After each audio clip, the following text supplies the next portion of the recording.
having quite a year. Thank you so much. You're having quite a year too. God, Yeah. it's. Microclasses. I know. You know, off the Brooks Fire off in May, Anything going on? and now What's that? on to Irene's. Yeah. You know, what's Well, going we're on? doing good. Good help. Well, it's amazing. Amazing job. How are you? I'm good, thank you. How are you doing? Doing good. Nice to see you. Yeah, it's really quite astonishing, but it's great to be here. It's great to be in Brattleboro. Yeah. And you guys, appreciate you unfortunately, you have too much experience with disaster response down Yeah. there. You know what I mean? So you guys are good at it. The good news now is that the governor has made his request for a major disaster declaration. He did that today, and Senator Leahy Sanders and I are going to be working with FEMA. I'm expecting a call from, I think, the deputy director of FEMA. And I'm already have contacted, there's 60 members of Congress whose districts have been affected by Irene. So my goal is to have all of us work together to make certain that whatever Mr. Cantor says, we do get the resources to the communities that have been hit so hard by this act of God. And I think it's really wrong for any member of Congress, frankly, to use the suffering inflicted by this violent act of nature to leverage their own political point of view. And Vermonters have always been very generous helping others with our taxes. I mean, we've sent money to New Orleans, we sent it to Joplin, Missouri, we sent it to Iowa, and we're glad to do it. You know, nature has its way. But nature's had its way with Vermont, so we've got to get the resources back to you folks in the community so you can get the job done. That's right. But anyway, I'm here to learn, find out what I can do and how I can help. Great. But I'm impressed. The one thing I'll say, I've been in a lot of the communities, and it's just amazing how the local response has been so good, and it has to be, because you know, in that aftermath, when there's life safety issues. And when there's an opportunity, like in the window of 48 hours to save a building before the mold sets in, that is all local response. All local response, and it's the firefighters and the local police, but it's a lot town officials and neighbors and employees who go into their business without pay to help get that place cleaned out so they can go back to work. So I think all of us are pretty inspired by the response we've seen in all of the local communities. Pretty amazing. Well, that's what I thought. But what do we got to do today? Huh? It's been great. Yeah. Yeah, it's really Thank been. People have they've continued to work. They've continued to, take it into their own hands, and with assistance from people. The United Way now is kicking in, helping with organizing volunteers, trying to get them, the people who want to help to the. Part of the problem is getting the people who want to help to where the need is, but Right. But we're working on that. Our Public Works Department's been working on roads. We still have a couple people that are unable to either get in or out to their homes, and So we're there's some individuals are still cut Yep. off. Yeah, that's tough. Yep, we're working on that. Chief Bacassi and Steve Barrett have been doing some driving about, trying to reach out to people, see what they need, and trying to get the help. We've got a lot of resources coming in. It's just really now it's a coordination and communication, getting the resource to Right, to the needs. logistics are so critical. I was yesterday in Waitsfield and Waterbury, among other places, and some citizens got together and set up a system so that all these folks who are showing up to volunteer could be assigned to a specific family for a specific job to get the work done, so you'll leverage it. But that Right. logistical challenge that you have at the municipal level is enormous, and it's essential if you're going to actually leverage the resources into successful recovery. So it's an incredible challenge. It's absolutely, but it's working, and unfortunately, Vermont Emergency Management they were hit hard as well, and I saw that, they've been yeah. really trying to continue to operate, and they're actually still one of the victims too. So it's difficult. Can't say enough about the state transportation department. Absolutely doing some amazing work. Yeah. As well as all of the local contractors that we have on board in our public works staff. A lot of people kicking in. And National Guard as well, yeah. Haven't they been great? Yeah. I mean, we wouldn't be phenomenal. able to get to some of these communities without them. No, You know? they're coming in with these. Twice a day, we've had somebody come down and ask, what can they do, what further? It's pretty good. Yeah, that's amazing. No, and I've been in some Steve communities Nelson, where he's one of our, yeah, works in our emergency the only way management. some communities got water and food is because of the capacity the National Guard had, the equipment that they have, those high water vehicles. Interestingly enough, we paid were- for by your tax dollars. Right, we were brought able back to use them Vermont. on Sunday when they came in. We were able to we had people stranded Sunday, and we were able to get them and get them out using their huge vehicles. So it was great. It's been really, really, really great. Fabulous. So I want to be here for you. And I can either answer questions or say things or whatever it is you want to do. I'm here to, you've got my number, and you'll be dialing me up and want to know, hey, Welch, hey, Leahy, hey, Sanders, when are you going to get this money back to us? Help us out. You do that. That's our job. We'll do the best we can. Oh, we appreciate that. FEMA, yeah, one of the things that we've been working with is just trying to get the FEMA information. FEMA's been here Yeah. a couple different times. They've started their assessments, and we understand that process is, they can't, they're here to help, but they're also, it takes time. There's They've- rules, yeah. Yeah, there's rules, and it's not just Vermont, they're up and down the East Coast, so, but they've been doing a great job. So you said that the governor did make the declaration, and that we anticipate made the request. the request, and we can anticipate the president. Well, we're going to get it. I don't know the timing, but the way the process works is that, number one, the governor makes the request. And as you know, the foundation of that request is all those reports that went Right. into 211 so that they can accumulate the client, basically the case. And the damages, we don't have the full assessment, but it's in the hundreds of millions. Oh, Don't you think? yes. I mean, it's just Oh. unbelievable It's all some of the over. stuff we've seen just in our little bit of travels is nothing we've ever seen before, and I Nothing hope we've never ever see it again. Yeah, it is just amazing. So we're going to qualify. Right. And, all the Right. reports too is Hurricane They're Irene is. they're just hitting the threshold of where you're Right. eligible. So they do that, and then we advocate. The congressional delegation puts together a letter, and we're working on that today. And as I mentioned, I'm expecting a call from the deputy administrator at FEMA, because I want to get somebody to come to a meeting that I'm convening with my colleagues who've been affected by Hurricane Irene, because the more of us who are on the same page in Congress, the more we're going to be able to do the right thing, whatever Mr. Cantor says to the contrary. So we're on that. But the FEMA, what we want to do is try to get this clarified for folks, because this is tough. You've done the emergency response, now we're going into recovery. There's a lot of practical challenges Right. that you guys know about. That resources is one, you've got to have that, but the logistics are really a challenge.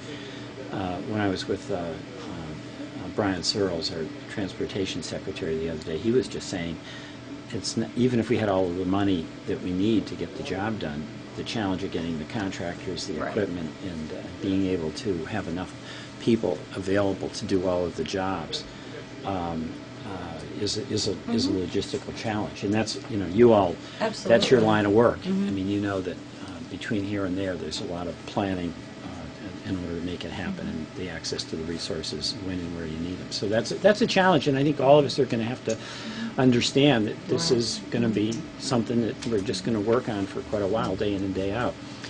But if we keep working together, we can get from where we are to where we need to be. One of the things we've been trying to get out to people and to the citizens of the town is that they need to do the work that needs to be done now. They need Right. they need to be cleaning out. They need to be throwing away. They need to be cleaning up. That's right. But at the same time, they need to be documenting. Right. you know, Photos. Photos, inventories of what gets thrown away. Particularly if you're a business and you have an inventory of supplies.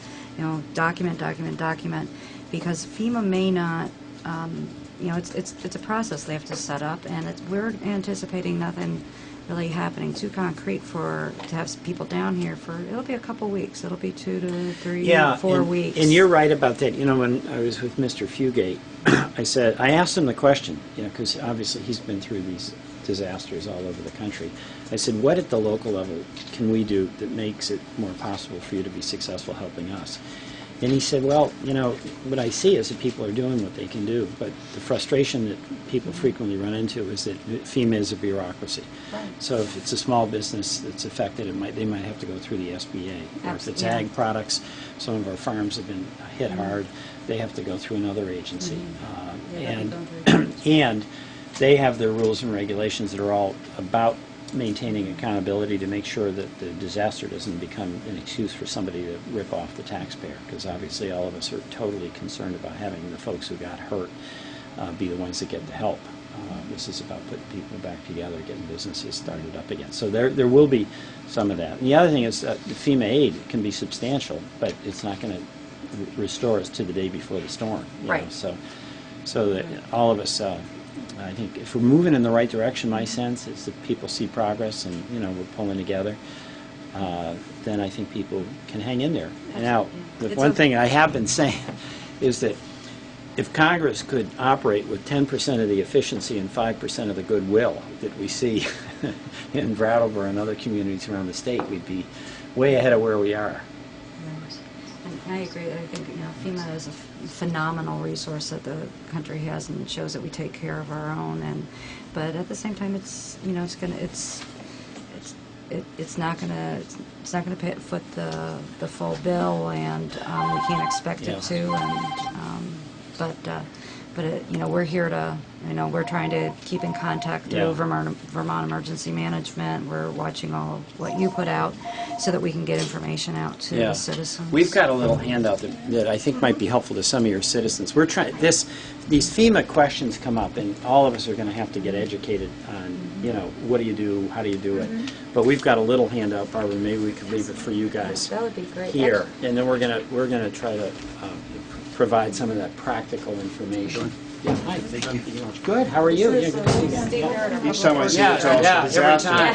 I do appreciate seeing you. You've got too much experience dealing with it, Steve. It's amazing. Yeah, it And really one of the is. things that we're doing here, Congressman, is we're trying to put kind of together, working with United Way and other areas, kind of a regional website where we're taking some of that FEMA information, we're posting it so that there's kind of a one-stop shop. Right. We're working with outlining areas who maybe don't have to ensure that they can kind of get it, print up information, post it at shelters.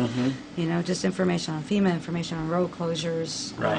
all that kind of, because, you know, you're well aware that you know, a lot of our communication systems are down, so we're going to have to be looking at others. We have to continue to communicate with one another. Right. That's for sure. Right. No, that's really critical to people, and that's been tough. I mean, local radio has been incredibly important. Our local news organizations have been incredibly important. It's a real reminder to us of how we want to hang on to the local institutions we have, not let them all be bought up by, you know, Mr. Murdoch. One of the people that's here in the back is Mark Considine, and also Hey, Mark. our assistant chief. Yeah, how you doing? You tired? You getting any sleep? Our Are ya? assistant Doing okay. chief, Are ya? How are ya? Pete Lynch. Yeah, Pete, yeah, on the way in. It's good to see you. Brian Richardson. Richardson, Chief Right, Assistant yeah. Chief of Rescuing. And you guys are getting too much practice, Okay. aren't you? I think you ought to, I don't know what new training you have to get every year, but I think we ought to give you a waiver. Between What our do you think? Between our fire department and rescues, ambulance, and also their tactical team that came in during the storm, these folks did 30 rescues. You did 30 rescues? Did you have to do some water rescues too? We did, actually up in Jamaica and Wardsboro, we've been doing search and rescue. There were almost 40 individuals we helped evacuate from that area.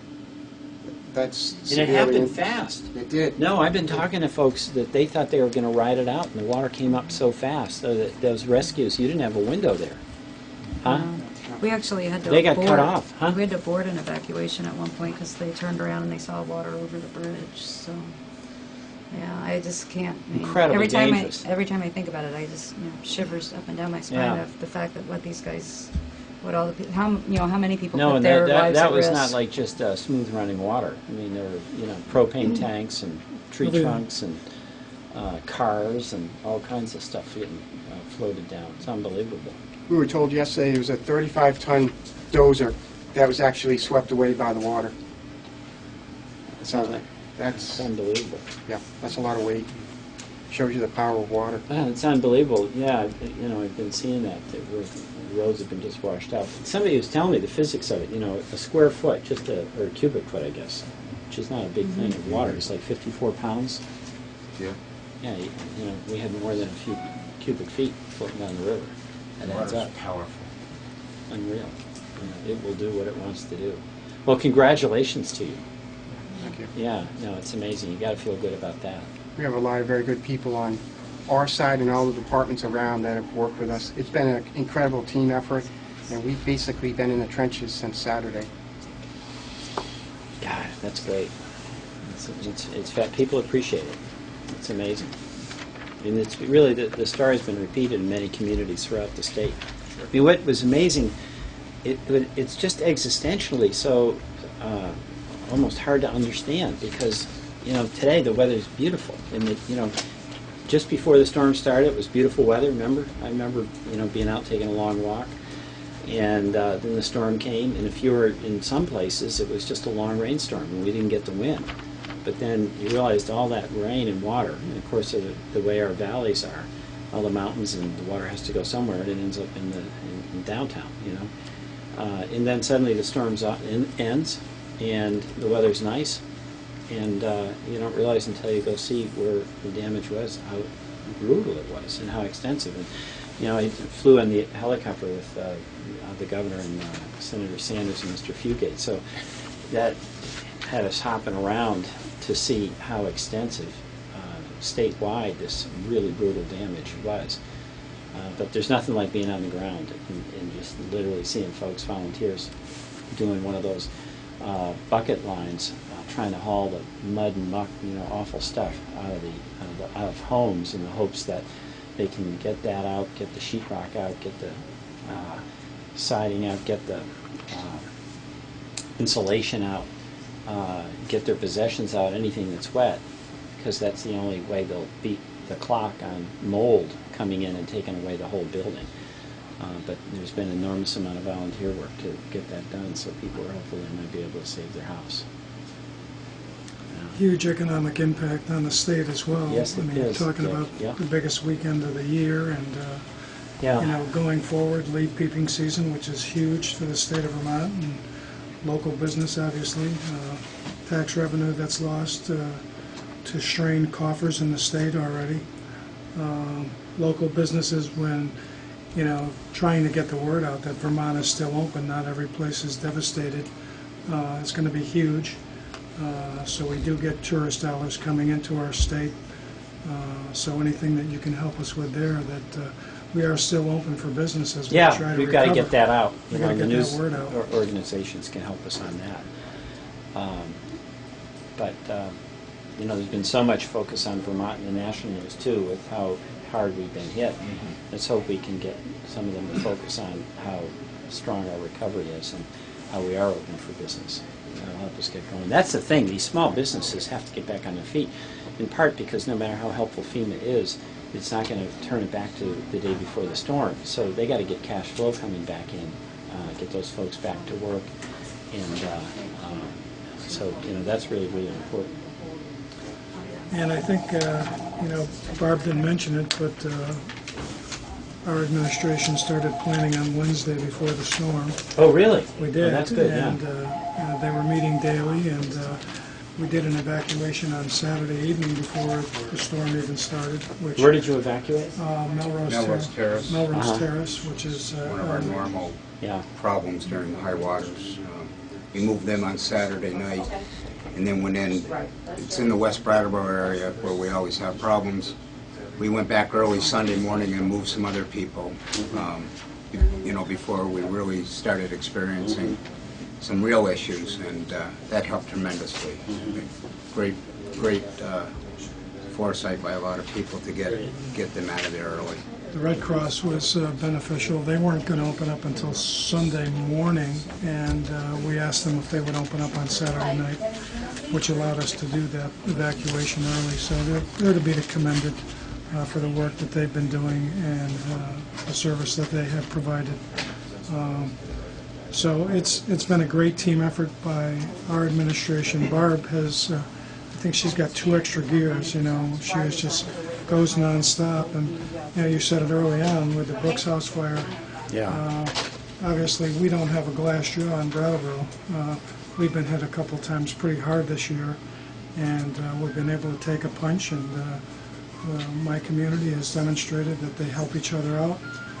They're doing so as we speak, and will continue to do so. And just proud of everybody in our community, and really proud of the administrative staff that we have, the department heads, and the employees that we have here in Brattleboro. Well, we're all proud of you, I gotta say. It's pretty inspiring. But I love coming to Brattleboro, but I want to come down here and just do, I'd like to you have know, you here the for Friday something night. other than You know what I mean? Yeah. I just want to go to one of these nice restaurants and hang out, you know. Be careful what I drink, but, you know, have a beer, you know. Why not? Yeah.